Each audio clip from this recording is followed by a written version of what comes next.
all, this is your Nimmy with you, and today again I'm with you with another new chapter, and the name of the chapter is The Midnight Visitor.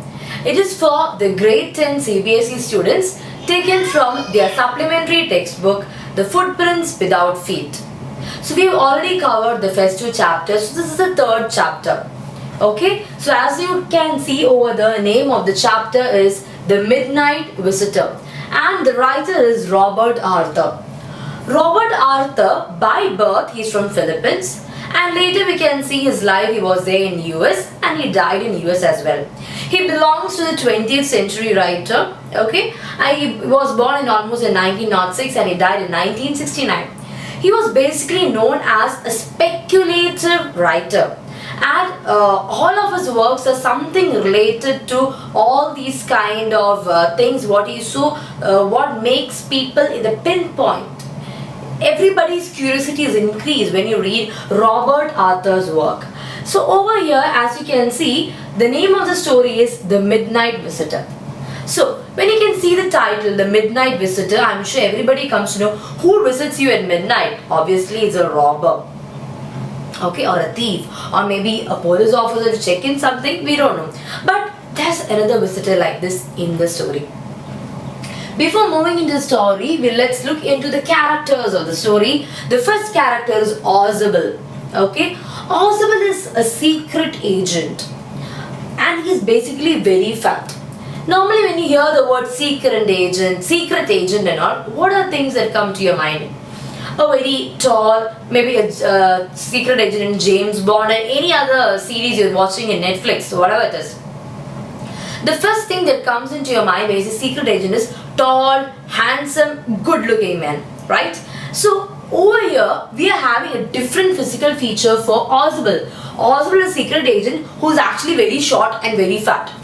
He does not fit into the position of a secret agent, but that kind of character we can see over here. That's the protagonist of the story, and he is actually, the story is actually revolving around Ozable. The second character is Fowler. Fowler is basically, yes, he has dialogues in the beginning of the story, but then he is not given much of the importance in the story. What is his character? He is basically a young writer. The third and the most important person is Max. Max is also a secret agent. He actually fits to the position of secret agent because he's slender, means thin. He is less tall also. That means it's not that tall and not short, but then a medium level. So these are the three characters. Ozable, the protagonist of the story, and Max is the antagonist of the story. When the story begins, if you have read the story, if not, you have to read the story. Okay? The story begins like this. Ozable did not fit any description of a secret agent Fowler had ever read. Okay? Because normally everybody, whichever what stories we read about, all these secret agents or movies we watch, all these does not fit to Ozable. So now what is Fowler doing? Fowler is basically a young writer. He has read and he has heard a lot about Ozable. So Fowler is going to meet Ozable because he wanted to know more about the secret agency and things like that. And Fowler is a young writer. So young writer means he is not that experienced, but then he knows a lot of things about these secret agents. So that is about Ozable, okay, and Fowler. So I hope these two characters are clear. And who's Max over here? Max is basically an antagonist, or you can say the villain of the story. So basically Ozable versus Max, and Fowler is a guy who just came in between their life. Okay, so we begin the story.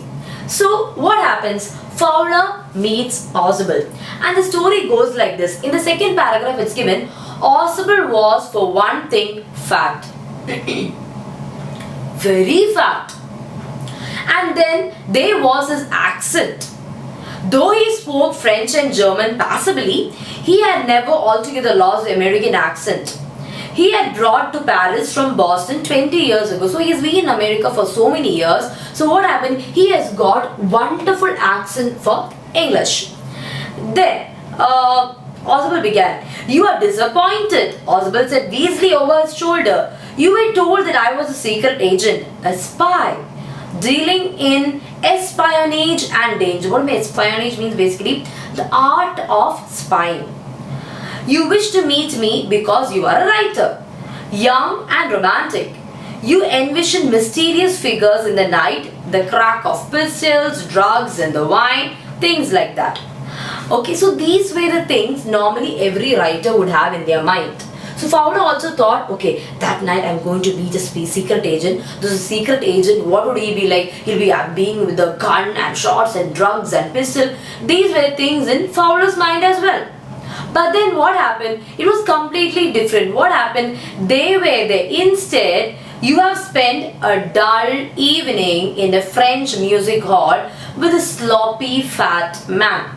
Instead of having messages slipped into his hand by dark-eyed beauties. So this is something, a conversation said by the speaker is Oswald over there. So Oswald said, oh Fowler, you thought that you will have all these pistols and things like that, but where are we now? We're just in a music hall enjoying the music.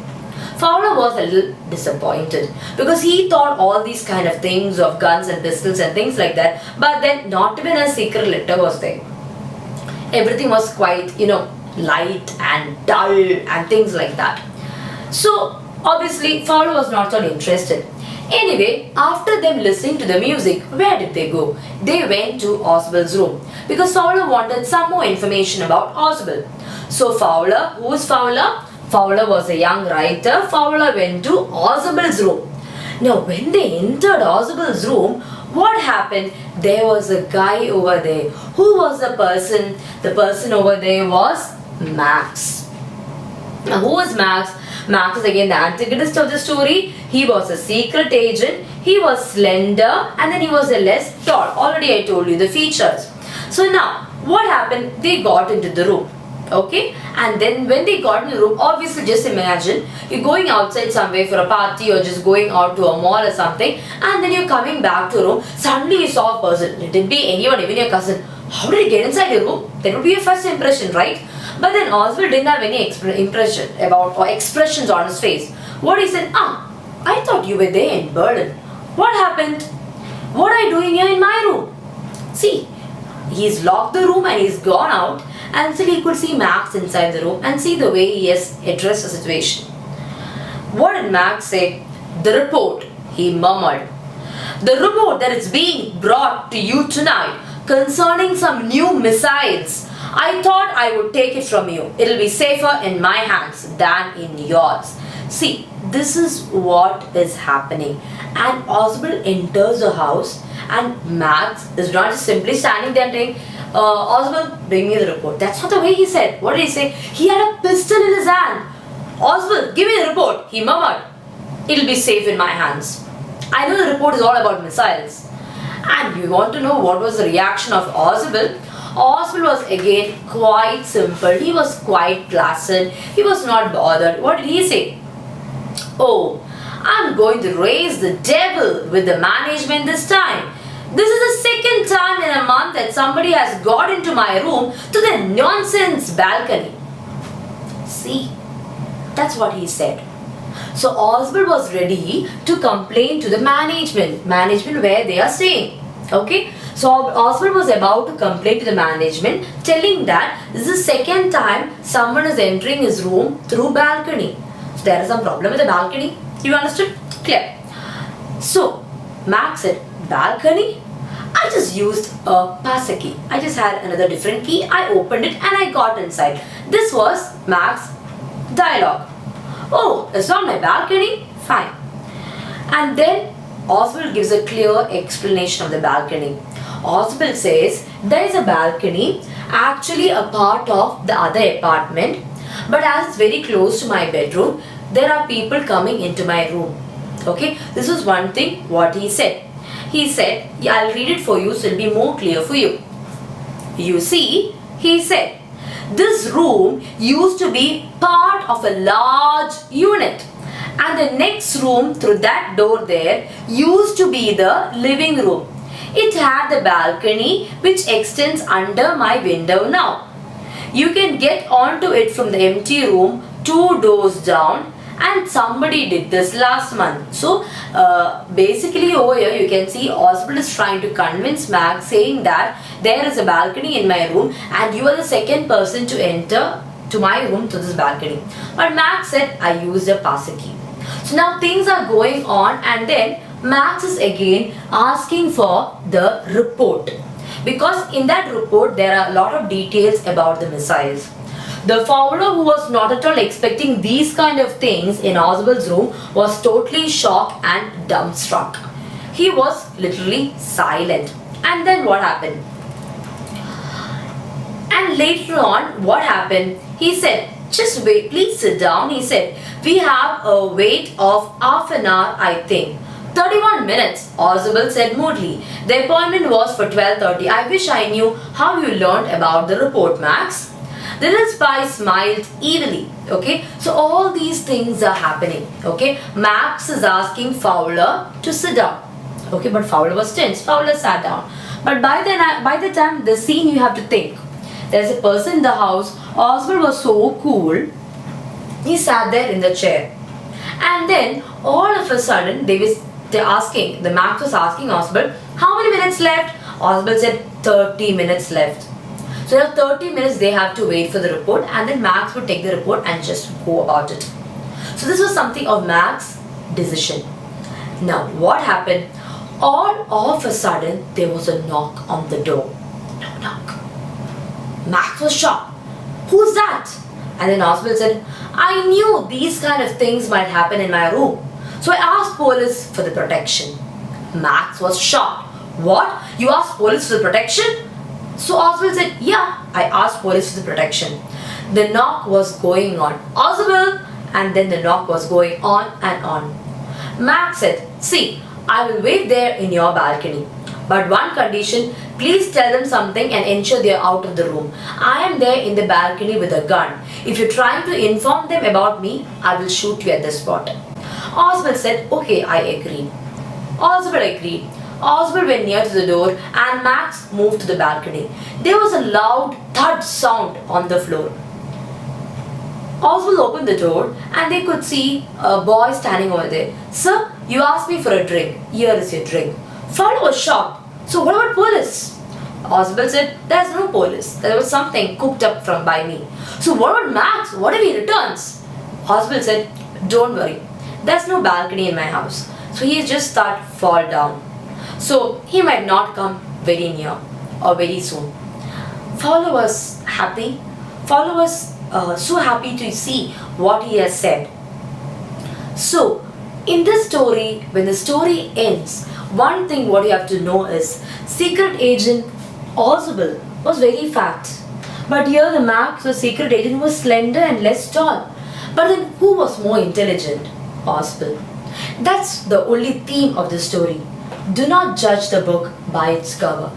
This is the same thing I would also like to tell you. You should not judge a person by its cover. Fowler thought basically Oswald was fat and he was not that serious or not cunning. But then Max was just opposite. But then what happened in the end of the story? It was Oswald who had brains who survived in the end. So this is about the story, The Midnight Visitor. Now we'll just look into a few important questions which might come. Okay, one important thing what you have to look into the story is, the first question would be, Oswald shows a great presence of mind. Do you agree with the statement or not? The answer is yes, Oswald had a very good presence of mind, because Oswald was able to cook up the story that there was a balcony, and then he also knew that the waiter might come in soon, and then he also, when he heard the knock, Max moves to the balcony and then he falls over there. So that quick intelligence, quick decision making. So in that case we can understand that Oswald had a very good sense of presence of mind. Another question can be, how does Oswald manage to make Max believe there is a balcony attached to his room? How did Oswald make Max believe? Because Oswald was giving explanation about it was a huge room, how it was divided, and how he is the second person to come in, and he was describing the balcony and things like that. And he was very seriously, Oswald said, I'm going to complain to the management. So obviously anybody would believe in it. So that is what is being said in this story. I hope you have understood the story. Once again, quickly recapping, the characters are Ozable, Fowler, Max. Ozable and Max are secret agent. Ozable is about to get a report on some new missiles, but then Max has come to snatch that report from Ozable. But Ozable, being very intelligent and very brave, Ozable says, cook up a story that there's a balcony. By the time there's a knock on the door, Ozable says that's a police who's coming for his protection. By the time Max moves to the balcony, and there he falls. And there, whether he's dead or not, we don't know. But the story ends over there. I hope you've understood the story Midnight Visitor. We also came across few questions. Go through the questions, and if you have any doubts, please do ask. Okay, that's all for today's video. See you in the next video. Until then, you stay safe, and don't forget, do subscribe, like and share my videos to all your friends. Please take care, stay safe. We are Nimmy, Rijo signing off. See you then in the next video. Bye.